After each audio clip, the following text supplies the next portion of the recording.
Македонците во Бугарија се жртви на расизам и дискриминација, а македонските здруженија во оваа земја бараат реакција од владата во Скопје во рамки на договорот за добрососедство и пријателство и прашуваат дали политиката на Бугарија спрема македонското малцинство е во согласност со европските и меѓународните стандарди за заштита на човековите и малцинските права.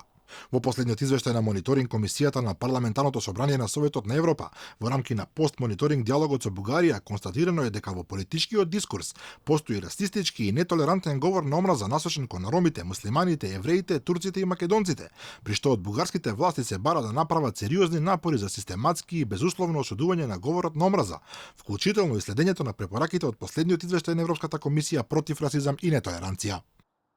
Загрижува и односот кон македонското малцинство кое не е признато од бугарските власти.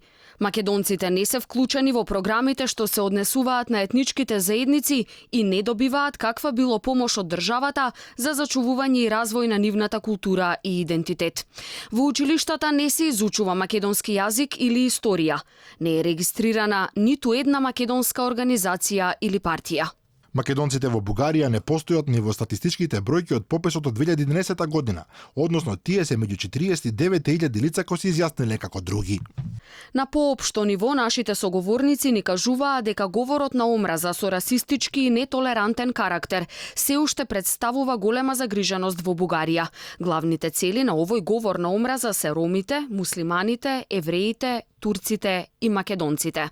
На прашањето од Алфа во врска со апелот на македонците од Бугарија да застане во нивна заштита, од владата ни одговорија дека сите земји членки во рамки на Советот на Европа уживаат еднакви права и обврски, односно подложни се на оценка на исполнувањето на заедничките утврдени и усвоени стандарди во доменот на човековите права, демократијата и владењето на правото.